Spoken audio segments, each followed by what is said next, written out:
আসসালামু আলাইকুম। আমি পলাশ। স্বাগতম রাতের গল্পে। আজ আপনাদের এমন একটি গল্প শোনাবো যেটা শুরু হয়েছিল একটি ফোন কল দিয়ে।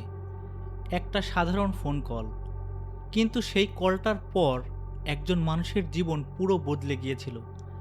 আজকের গল্পের নাম রাত 2টা 17 মিনিটের ফোন কল। চলুন শুরু করা যাক। রাত। আমরা সবাই রাতকে একইভাবে দেখি। কেউ ভাবে বিশ্রামের সময়, কেউ ভাবে স্বপ্ন দেখার সময়, আবার কেউ বিশ্বাস করে রাত যত গভীর হয় ততই পৃথিবীর এমন কিছু দরজা খুলে যায় যেগুলো দিনের আলোতে কখনোই খোলে না। এসব সত্যি কিনা আমি জানি না, কিন্তু আজ যে গল্পটা বলবো তারপর হয়তো আপনি রাত 2টা 17 মিনিটে ফোন বেজে উঠলে সহজে আর রিসিভ করতেই চাইবেন না। ঢাকার একটি প্রাইভেট সফটওয়্যার কোম্পানিতে চাকরি করত রাহাত। বয়স মাত্র 27। চুপচাপ স্বভাবের ছেলে। বন্ধুবান্ধব খুব বেশি নেই। অফিস, বাসা আর মাঝে মাঝে ছুটির দিন বই পড়া, এটাই ছিল তার জীবন। একদিন হঠাৎ অফিস থেকে তাকে জানানো হলো নতুন একটি প্রজেক্টের জন্য তাকে রাজশাহীতে 6 মাস থাকতে হবে। রাহাত প্রথমে রাজি হতে চায়নি, কিন্তু চাকরি চাইলেই তো ছেড়ে দেওয়া যায় না। তাই 2 দিন পর সে চলে গেল রাজশাহীতে। রাজশাহীতে পৌঁছেই প্রথম 2 দিন একটা হোস্টেলে থাকলো। তারপর শুরু হলো বাসা খোঁজা। অনেক খোঁজাখুঁজির পর একটা দালাল তাকে নিয়ে গেল শহরের একেবারে পুরনো একটি এলাকায়। চারপাশে বড় বড় গাছ, রাস্তার লাইটের অর্ধেকই নষ্ট। সন্ধ্যা নামতেই পুরো এলাকাটা অদ্ভুত নির্জন হয়ে যায়। রাহাত জায়গাটা দেখে একটু অবাক হলো। সে দালালকে বলল, এখানে মানুষ এত কম কেন? দালাল হেসে উত্তর দিল, আরে ভাই, পুরনো এলাকা তো, তাই এমন লাগে, ভয়ের কিছু নেই। কথাটা শুনে রাহাত আর কিছুই বলল না। বাড়িটা ছিল 2 তলা। বাহিরের রং অনেক আগেই উঠে গেছে। বারান্দার গ্রিল মরিচা পড়া। উঠোনের এক কোণে একটা বিশাল আম গাছ। গাছটার ডাল 2য় তলার বারান্দা পর্যন্ত চলে এসেছে। দিনের আলোতে সবকিছু স্বাভাবিক লাগলেও বিকেল গড়িয়ে সন্ধ্যা নামতেই বাড়িটাতে যেন সম্পূর্ণ অন্যরকম লাগছিল। বাড়ির মালিক প্রায় 70 বছরের একজন বৃদ্ধ। তার নাম আব্দুল কাদের সাহেব। খুব কম কথা বলে। রাহাতকে ঘর দিকে শুধু বললেন, একাই থাকবা? রাহাত উত্তর দিল, জি। রাতে অকারণে বাহিরে যেও না। রাহাত একটু হেসে বলল, কেন? বৃদ্ধ লোকও হালকা হাসলেন। এলাকাটা রাতে নির্জন থাকে তো, সেজন্যই বললাম। কথাটা শুনে রাহাত আর কিছু জিজ্ঞাসা করল না। ঘরটা ছোট কিন্তু পরিষ্কার। একটা খাট, একটা টেবিল, একটা চেয়ার, একটা আলমারি, আর জানালার ঠিক বাহিরে সেই বিশাল আম গাছ। গাছের ডালগুলো এতটাই কাছে যে যেন হাত বাড়ালেই ছোঁয়া যায়। রাহাত ব্যাগ খুলে জিনিসপত্র গোছাতে শুরু করলো। তার তখনও কোনো ধারণা ছিল না আর মাত্র 4 রাত পর তার জীবনের সবচেয়ে ভয়ঙ্কর ঘটনা শুরু হতে যাচ্ছে। রাজশাহীতে আসার পর প্রথম 3টা রাত খুব স্বাভাবিকভাবেই কেটে গেল। সকালে অফিস, বিকালে বাসায় ফেরা, রাতে খাওয়া দাওয়া করে একটু বই পড়া, তারপর ঘুম। বাড়ির মালিক আব্দুল কাদের সাহেবের সঙ্গে খুব একটা দেখা হতো না। সকালে বের হওয়ার সময় কখনো কখনো উঠোনে দেখা হতো। তিনি শুধু একবার তাকে হালকা করে মাথা নেড়ে নিজের কাজ চালিয়ে যেতেন। রাহাতের কাছে মানুষটাকে একটু অদ্ভুত লাগলেও খুব একটা খারাপ মনে হতো না। চতুর্থ দিন। সারাদিন অফিসে প্রচণ্ড কাজের চাপ ছিল।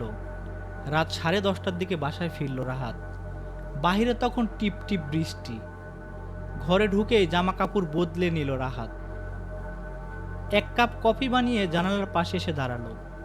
আম গাছের পাতাগুলো বৃষ্টিতে ভিজে চকচক করছে। হঠাৎ মনে হলো গাছটার নিচে কেউ দাঁড়িয়ে আছে, একটা মানুষের মতো অবায়ক। অন্ধকারে স্পষ্ট বোঝা যায় না। রাহাত চোখ কুঁচকে তাকালো।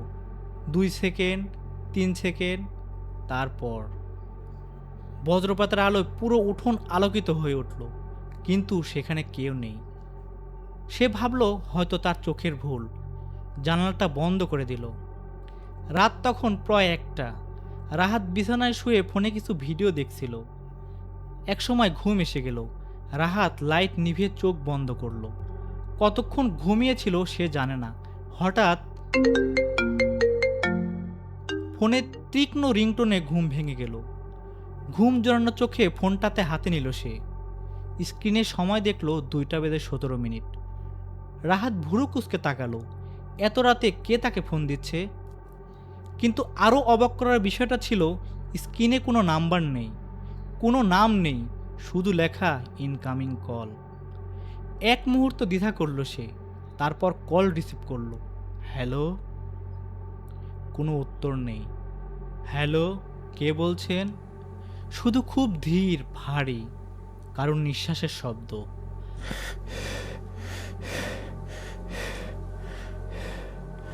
রাহাতের বুকের ভেতরটা কেমন যেন ঠান্ডা হয়ে গেল। সে আবার বলল, হ্যালো, কথা বলুন। ঠিক তখনই লাইনটা কেটে গেল। রাহাত কয়েক সেকেন্ড ফোনের স্ক্রিনের দিকে তাকিয়ে রইল। সে সঙ্গে সঙ্গে কল হিস্ট্রি খুলল, কিন্তু সেখানে কোনো ইনকামিং কল নেই। যেন 1 মিনিট আগের ঘটনা কোনো কিছু ঘটেইনি এখন পর্যন্ত। রাহাত বলল, এটা অসম্ভব। সকালে অফিসে গিয়ে বিষয়টা সহকর্মী নাবিলকে বলল। নাবিল হেসে উঠল, আরে ভাই, স্বপ্ন দেখেছে মনে হয়। রাহাত মাথা নাড়ল, না, আমি পুরোপুরি জেগেছিলাম। তাহলে কোনো অ্যাপের বাগ হবে হয়তো। কথাটা শুনে রাহাত আর তর্ক করল না। সে নিজেকেও বোঝানোর চেষ্টা করলো, হয়তো সত্যি ফোনের কোনো সমস্যার কারণে এমনটা হয়েছে। কিন্তু দ্বিতীয় রাতেই ঘটল আরেকটি ঘটনা। রাত 2:16। রাহাত এবার ইচ্ছা করেই জেগে আছে। ফোনটা টেবিলের উপর, চোখ সবসময় স্ক্রিনের দিকে। ঘরের ভেতরে একটা নীরবতা, হৃদয়ের স্পন্দন পর্যন্ত শোনা যাচ্ছে। ঠিক সময় 2:16:45।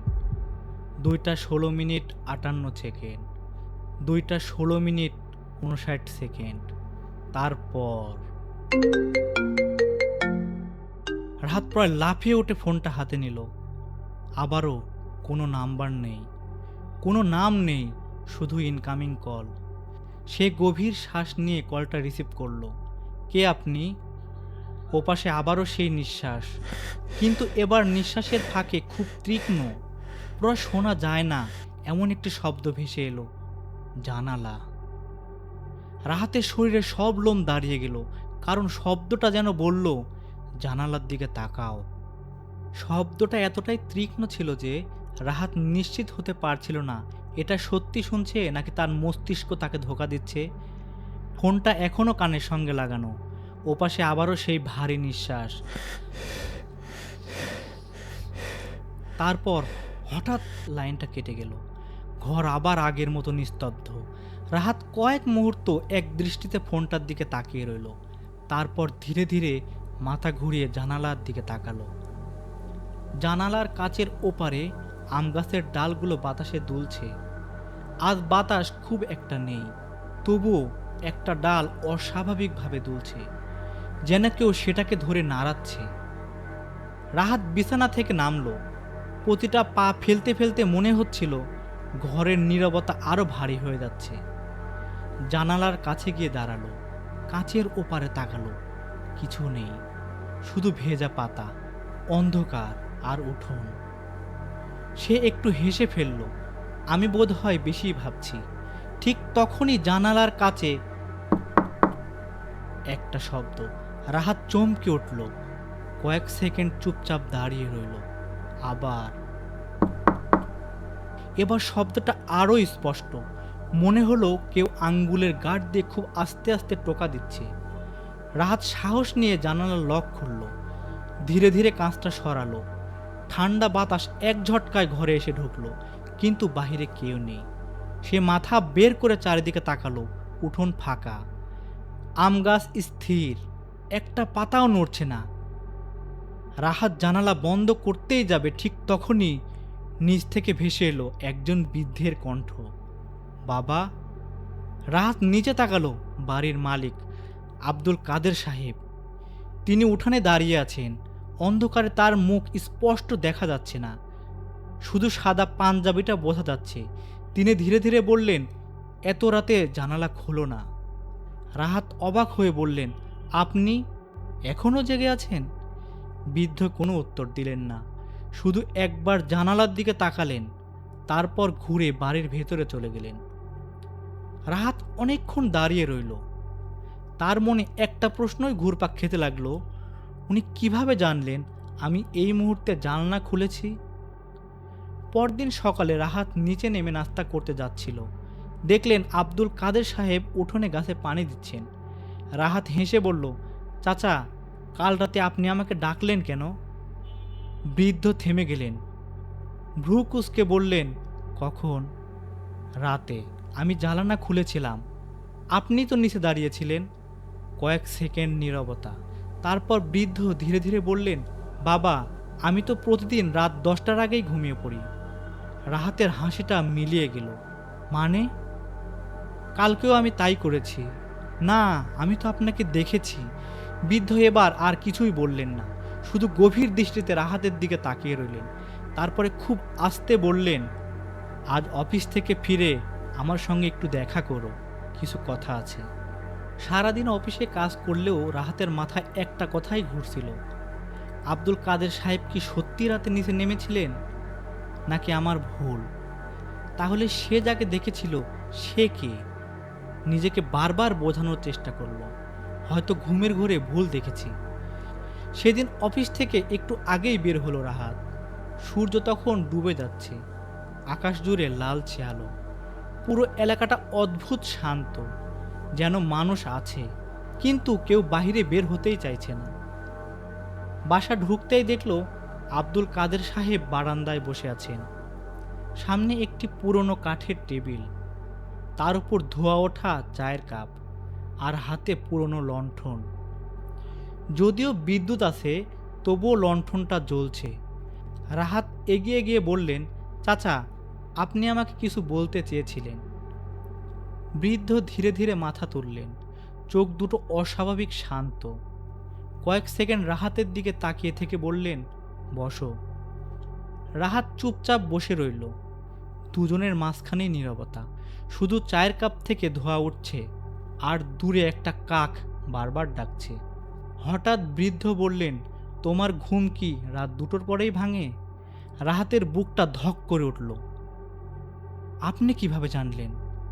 বৃদ্ধ সরাসরি উত্তর দিলেন না, চায়ে এক চুমুক দিয়ে বললেন, তোমার আগে ওই ঘরে আরও 3জন ভাড়া ছিল। রাহাত চুপ। 3জন? 1 মাসের বেশি থাকতেই পারেনি, কিন্তু কেন? বৃদ্ধ দীর্ঘশ্বাস ফেললেন প্রথমে। বৃদ্ধ বললেন, ওরা বলতে শুরু করত, রাতে কেউ তাদের নাম ধরে ডাকছে। রাহাতের গলা শুকিয়ে গেল।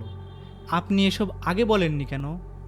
বৃদ্ধ শান্ত স্বরে বললেন, কারণ যারা বিশ্বাস করে না তাদের বলেও লাভ হয় না। আপনি কি বিশ্বাস করেন? বৃদ্ধ কোনো উত্তর দিলেন না, বরং প্রশ্ন করলেন, ফোনটা কি প্রতিদিন একই সময় আসে? রাহাত এবার সত্যি ভয় পেল, কারণ এটা তো সে কাউকে বলেনি। নাবিলকে শুধু ফোনের কথা বলেছিল, কিন্তু সময়ের কথাও বলেনি। ধীরে ধীরে বলল, 2টা 17। বৃদ্ধ চোখ বন্ধ করলেন। মনে হলো এই উত্তরটাই যেন তিনি শুনতে চাইছিলেন। কিছুক্ষণ পর তিনি উঠে দাঁড়ালেন। বারান্দার কোণে রাখা একটা ছোট্ট কাঠের বক্স নিয়ে এলেন। বক্সটা অনেক পুরানো, ধুলো জমে আছে। তিনি বক্সটা খুললেন, ভেতর থেকে বের করলেন একটা সাদা কালো ছবি। ছবিতে এই একই বাড়ি, কিন্তু ছবিটা অনেক পুরনো, সম্ভবত 40-50 বছরের। ছবির সামনে 5জন মানুষ দাঁড়িয়ে, 4জনের মুখ পরিষ্কার দেখা যাচ্ছে, কিন্তু পঞ্চম মানুষের মুখ অদ্ভুতভাবে ঝাপসা, যেন কেউ ইচ্ছে করেই ওই ছবিটার অংশ মুছে দিয়েছে। রাহাত ছবিটা হাতে নিয়ে ভালো করে দেখল। তারপর হঠাৎ তার হাত কেঁপে উঠল, কারণ ছবির এক কোণে 2য় তলার জানালায় একজন মানুষ দাঁড়িয়ে আছে।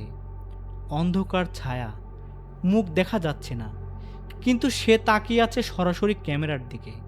রাহাত কাপা গলায় বলল, এটা কে? আব্দুল কাদের সাহেব ছবিটা ধীরে ধীরে হাত থেকে নিয়ে আবার বক্সে রেখে দিলেন।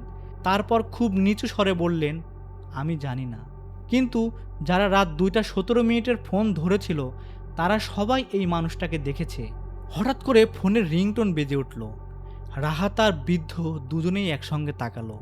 রাহাত তার পকেট থেকে ফোন বের করলো।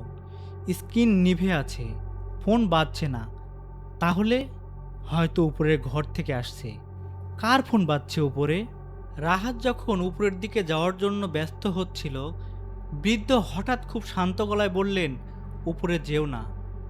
রাহাত অবাক হয়ে তাকালো, কিন্তু আমার ঘরে তো কেউ নেই। আমি বলছি না উপরে যেও না। এই প্রথম আব্দুল কাদের সাহেবের গলার ভয়ের আভাস পেল রাহাত। কিন্তু মানুষের একটা স্বভাব আছে, যত নিষেধ করা যায় কৌতূহল তত বেড়ে যায়। রাহাত কোনো কথা না বলে সিঁড়ির দিকে হাঁটা শুরু করলো।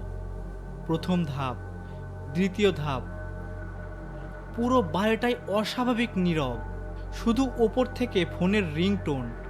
রাহাত সিঁড়ির সেই ধাপে উঠে দাঁড়ালো। করিডোরটা অন্ধকার, তার ঘরের দরজা অল্প একটু খোলা।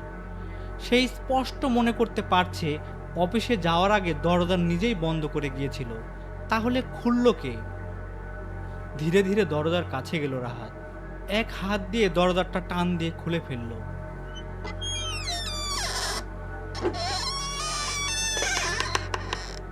পুরনো কবজার শব্দে পুরো ঘরটা কেঁপে উঠল। ঘরে ঢুকে সে এক মুহূর্তে স্থির হয়ে গেল। সব কিছুই ঠিকঠাক আছে, খাট, টেবিল, চেয়ার, আলমারি সব আগের জায়গায়, কিন্তু রিংটোন এখনো বাজছে। এবার আরো পরিষ্কার মনে হচ্ছে শব্দটা খাটের নিচ থেকে আসছে।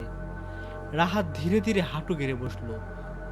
হৃদস্পন্দন এত জোরে হচ্ছে যে যেন বুকের ভেতর থেকে বেরিয়ে আসছে। মোবাইলে ফ্ল্যাশ লাইট জ্বালালো, আলোটা খাটের নিচে ফেললো। প্রথমে কিছুই দেখা গেল না, ধুলো, কয়েকটা পুরনো খবরের কাগজ, একটা ভাঙা স্যান্ডেল। তারপর আলোটা একটু ডান দিকে যেতেই সে জমে গেল সেখানে।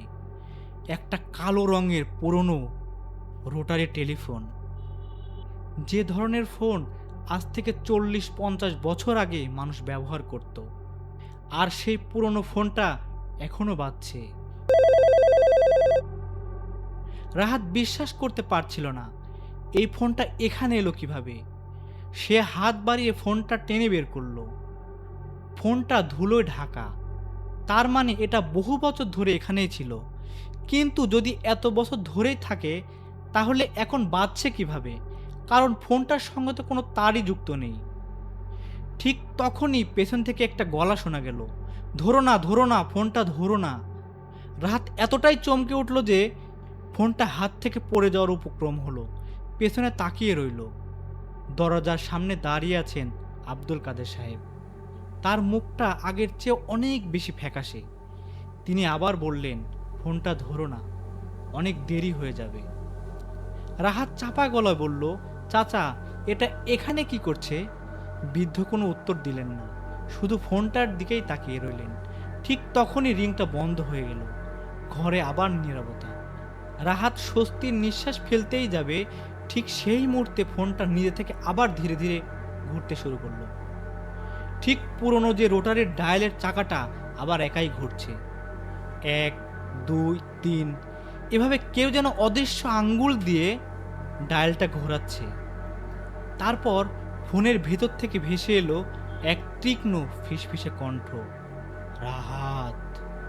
রাহাতের পুরো শরীর অবেশ হয়ে গেল, কারণ এই কণ্ঠটা সে আগে কোথাও শুনেছে, কিন্তু কোথায় মনে করতে পারছে না। আর ঠিক তখনই আব্দুল কাদের সাহেব ভয়ে কাপা গলায় এমন একটা কথা বললেন, যেটা শুনে রাহাতের বুকের ভেতর যেন হিম হয়ে গেল। তিনি বললেন, এটা আজ প্রথমবার তোমার নাম ধরে ডাকলো।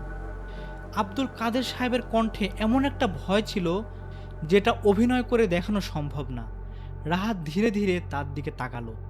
চাচা, আপনি এসব জানলেন কিভাবে? বৃদ্ধ কোনো উত্তর দিলেন না।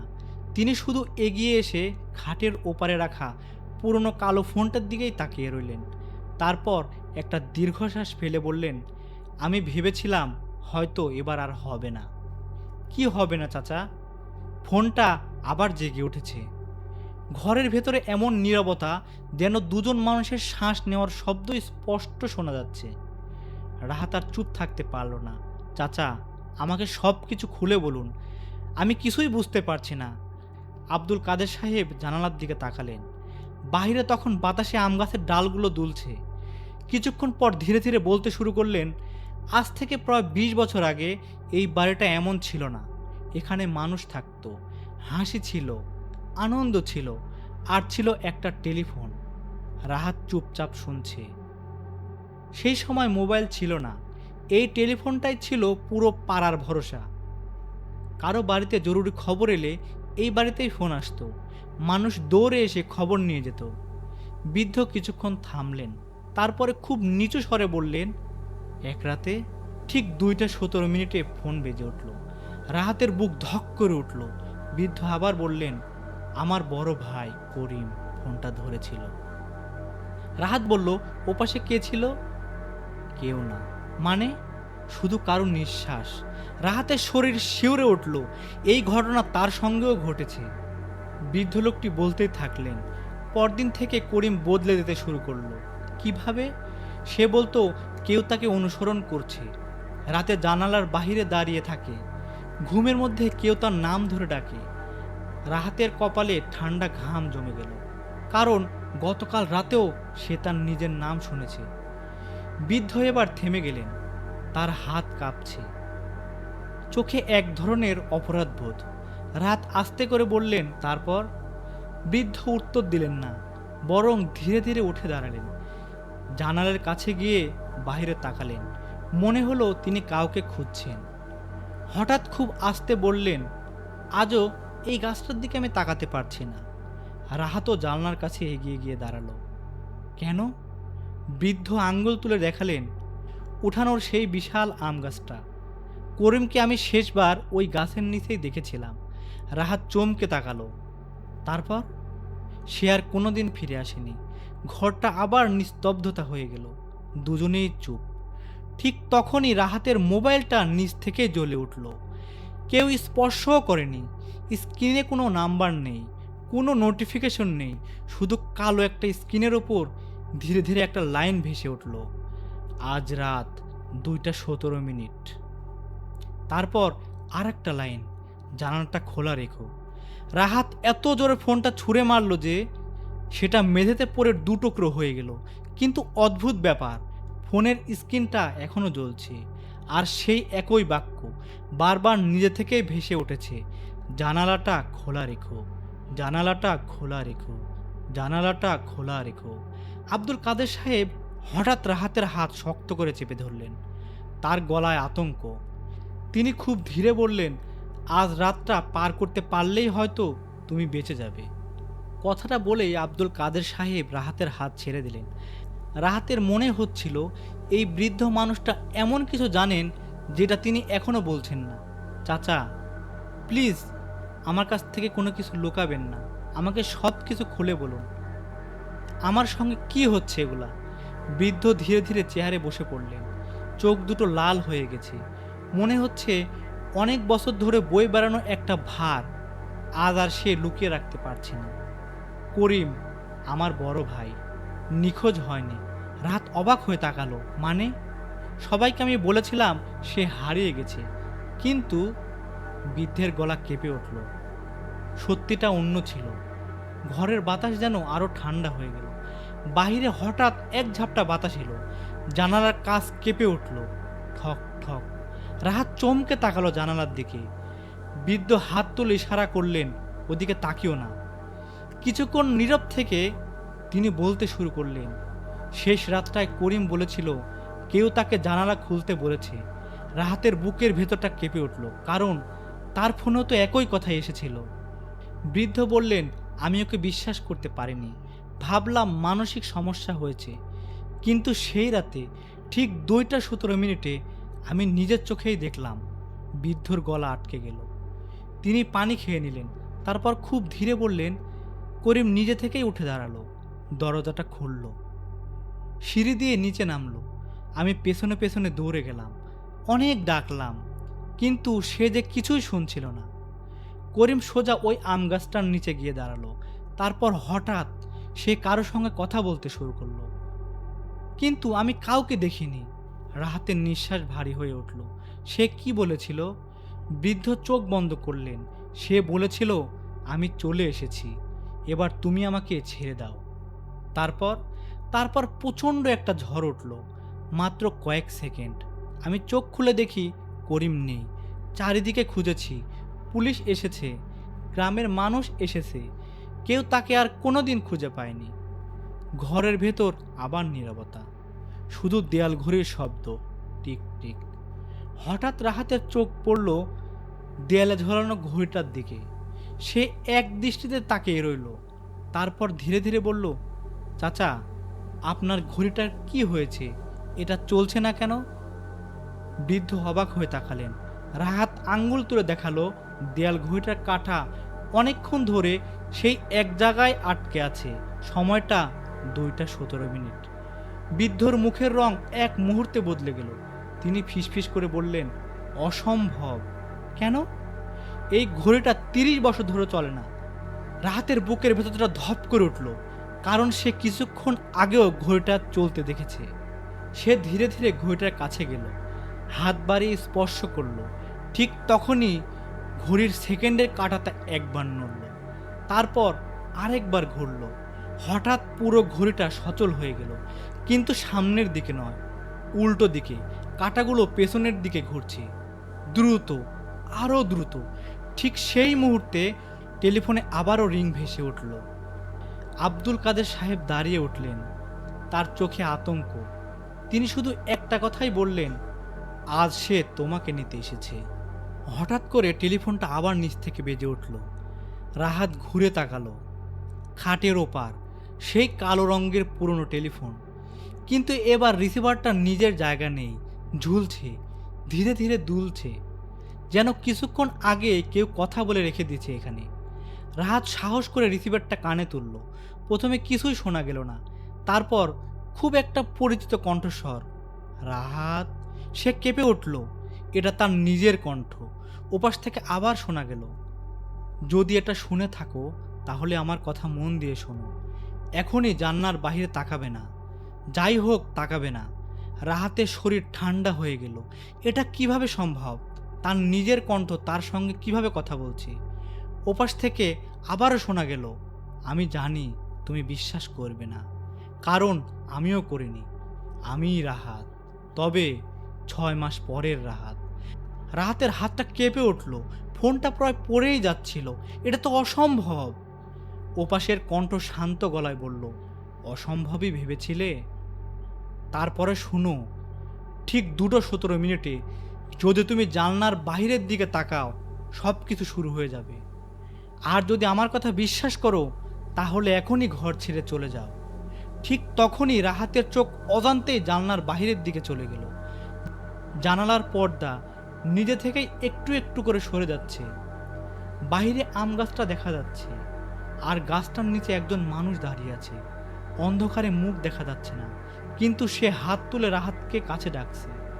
ওপাশ থেকে চিৎকার করে উঠল সেই কণ্ঠ, তাকিও না, তাকিও না। কিন্তু ততক্ষণে দেরি হয়ে গেছে। রাহাত তাকিয়ে ফেলেছে। মুহূর্তের মধ্যে পুরো ঘরটা কেঁপে উঠল। দেয়াল ঘড়ির কাঁটা উল্টো দিকে ঘুরতে শুরু করলো। চারপাশে সব স্তব্ধ হয়ে মিলিয়ে গেল। কয়েক সেকেন্ড পর সব আবার স্বাভাবিক।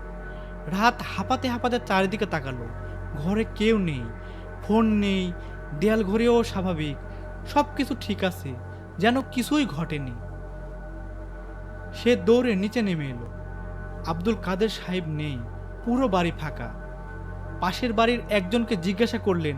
লোকটা অবাক হয়ে বলল, কোন আব্দুল কাদের সাহেব? রাহাত বলল, কেন, এই বাড়ির মালিক। লোকটা কিছুক্ষণ চুপ করে থেকে বলল, আপনি নতুন এসেছেন বুঝি?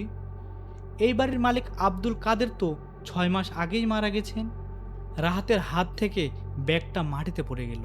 সে ধীরে ধীরে পেছনে ফিরে বাড়িটার দিকে তাকালো। দ্বিতীয় তলার জানালায় একজন মানুষ দাঁড়িয়ে আছে। এবার মুখটা স্পষ্ট দেখা যাচ্ছে, সেটা রাহাত নিজেই।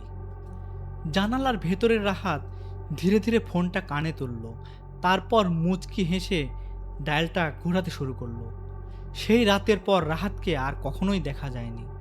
পুলিশ বলেছিল হয়তো সে কোথাও চলে গেছে, অফিস বলেছিল হয়তো মানসিক চাপে হারিয়ে গেছে, কিন্তু রাজশাহী সেই পুরনো বাড়িটায় আজও নাকি ঠিক রাত 2:17 একটা ফোন বেজে ওঠে। আর যদি কেউ ভুল করে সেটা ধরে, ওপাশ থেকে খুব শান্ত একটা কণ্ঠ শুধু একটা কথাই বলে, হ্যালো, আমি রাহাত বলছি, তুমি কি নতুন এসেছো? এরপর থেকে আজও কেউ যদি সেই বাড়ির আশেপাশেও থাকে, ঠিক রাত 2টা 17 মিনিটে নাকি দূর থেকে একটা পুরনো ফোনের রিংটোন ভেসে আসে। ওপাশে আসলে কে থাকে সেটার উত্তর আজও কেউ জানে না। আজকের গল্প এখানেই শেষ। গল্পটা যদি আপনার ভালো লাগে তাহলে অবশ্যই আপনার মতামত কমেন্টে জানাবেন। আর একটা প্রশ্ন রেখে যাচ্ছি, আপনি যদি রাহাতের জায়গায় থাকতেন, রাত 2টা 17 মিনিটে আসা সেই ফোনটা কি ধরতেন? হ্যাঁ কি না অবশ্যই কমেন্টে লিখে জানাবেন। আমি সব মন্তব্য পড়ে ফেলব। আর যদি এমন আরও মৌলিক রহস্যময় এবং গা ছমছমে গল্প শুনতে চান, তাহলে রাতের গল্প চ্যানেলটি এখনই সাবস্ক্রাইব করে পাশে থাকুন। আমি পলাশ, আজকের মতো এখনই বিদায় নিচ্ছি। ভালো থাকবেন, আল্লাহ হাফেজ। আর হ্যাঁ, আজ রাতে যদি ঠিক 2টা 17 মিনিটে আপনার ফোন বেজে ওঠে, একবার সময়টা দেখে নেবেন আর চিন্তা ভাবনা করবেন যে ফোনটা আসলেই রিসিভ করবেন কিনা।